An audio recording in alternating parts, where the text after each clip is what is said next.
off to a little bit of a rocky start as the price on Bitcoin itself crashed, and the country, of course, had a little bit of trouble rolling out that payment system. Joining us right now to talk a little bit more about this is Bitcoin enthusiast Joe Weisenthal, who, of course, has been following this rollout for us. Joe, obviously, you do a lot more than that, but you certainly know a lot, not only about Bitcoin, about this whole ecosystem here. Yeah. I'm just curious as to what you generally expected from the start of a country, even though it's a small country, using this as legal tender.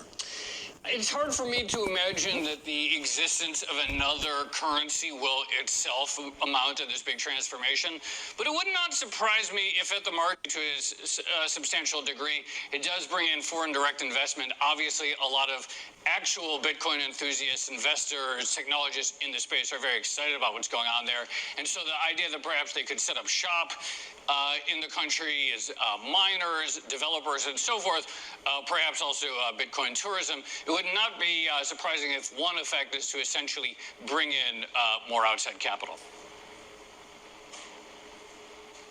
We know, obviously one of the most important things here will be for other countries thinking about this, Joe, some of the learning that happens here. What are you watching most closely? What do you think will be most interesting about how this works and who uses it and what the challenges are? Well, I think it'll be really interesting to see, a few things. One is, do people use it as a spending currency, or, most people in the U.S. and developed markets who own Bitcoin mostly own it as an investment, so that'll be interesting. There's also interesting technological questions, the degree to which people find it easy to use the various solutions that are being developed, whether it's the government's wallet or another wallet. That'll be really interesting to watch because that might inform whether other countries try to adopt something similar. So I guess just usage patterns in general, what apps and how, whether it's spending, investment, those will all be interesting things to track.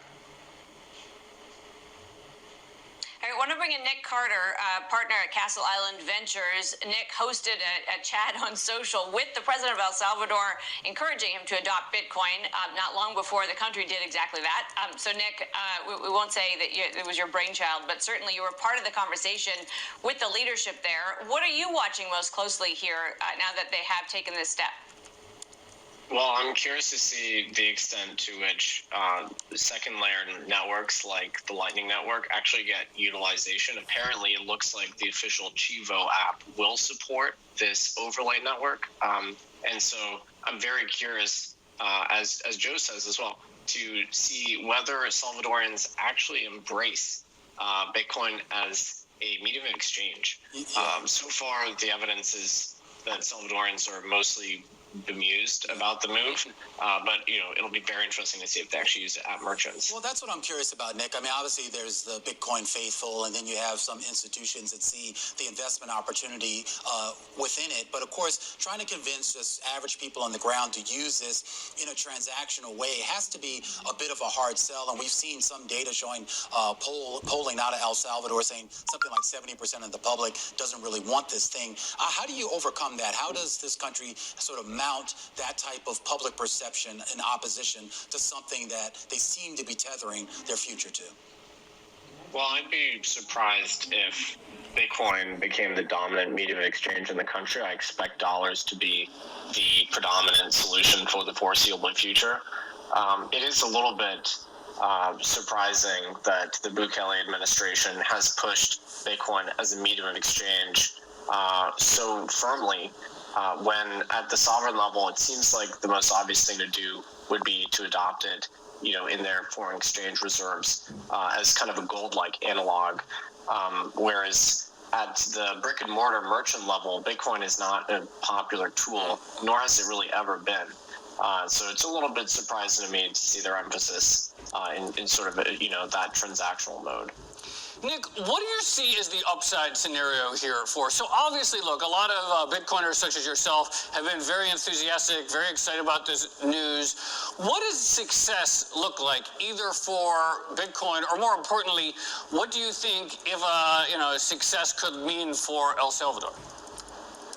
Well, for El Salvador, they're going to have to normalize their relations with the international institutions like the IMF. There's a lot of uncertainty that they need to be resolved. Investors in Salvadorian debt are pretty concerned, and so I'd like to see yields come down a little bit. But generally speaking, I think a relatively smooth rollout. The Chivo wallet appears to be working. It's in the App Store, so it sort of, in theory, it works. It would be, I think, damaging to the effort if the Bukele administration started to enforce Article 7 in the law really aggressively against merchants that didn't offer Bitcoin, transaction settlement. So as currently conceived, this law is worse tender than a legal tender law, and it actually mandates merchant acceptance. If they start to enforce that really aggressively, I think that would be a pretty significant optics for the Bukele administration. It might trickle down to Bitcoin as well. Nick, obviously there would be a lot of kind of process learning here, but in terms of sort of the argument for the possibility, it's there. What would you expect to see larger countries, more kind of globally integrated countries, adopting Bitcoin in the same way anytime soon? Perhaps not embracing it as this medium of exchange, which, as I've said, is a curious approach. But as a sort of non-sovereign digital gold-like asset that you can hold and use to diversify your exposure away from sovereign currencies like the dollar, to me that seems like the most obvious approach.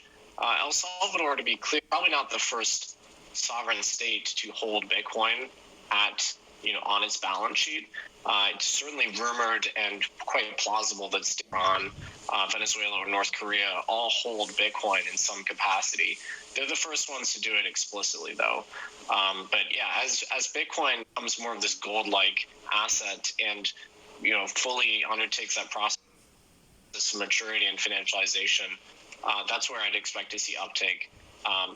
As central banks potentially look for this sort of non-sovereign, asset that they can hold.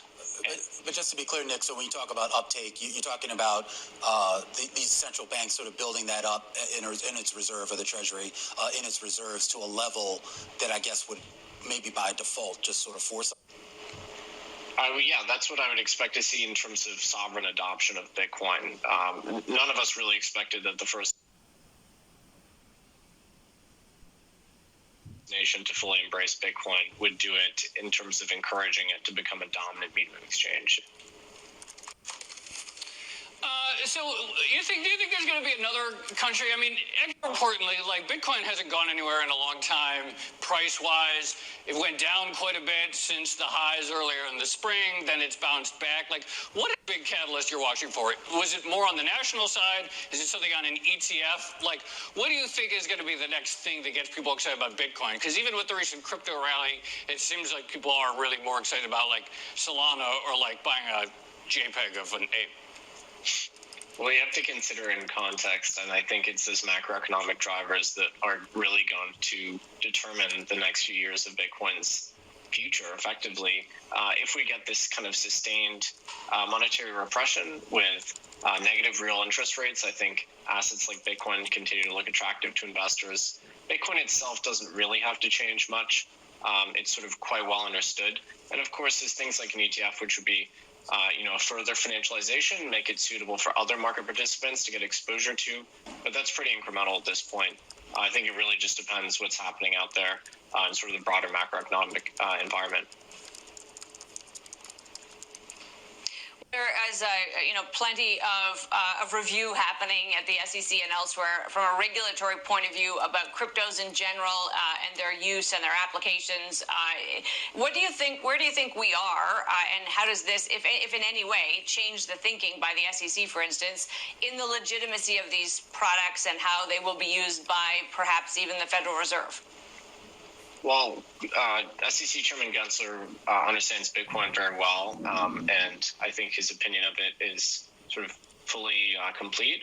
And he's, I think carved it out as something that's truly decentralized. He's made statements to that effect. Now, the remainder of the crypto space, especially decentralized finance, some of these crypto banks, lenders, seem to be in his crosshairs. I think the SEC is a more activist SEC. It's just fundamentally more active than the prior SEC. And has a number of sort of litigations undergoing, including with Ripple. And Gensler has made some pretty direct and aggressive statements about the decentralized finance space. And I think the whole industry is kind of expecting some sort of reprisal there, although we don't know exactly what form it's going to take yet. Would a reprisal towards decentralized finance be bad for Bitcoin? Because it would say, oh, all of crypto is in the crosshairs, or would it be good in the sense that non-Bitcoin crypto is largely the regulatory arbitrage play that then gets stamped out? It's a great question because Bitcoin is not the dominant collateral type in decentralized finance, although it is somewhat involved. Any reprisals might concern platforms or exchanges where, of course, Bitcoin trades as well, and it might affect the liquidity profile. But it's a good point. Bitcoin is somewhat distinct from the broader decentralized finance movement. That said, I think investor pessimism would percolate throughout the whole industry and probably adversely affect Bitcoin at the same time.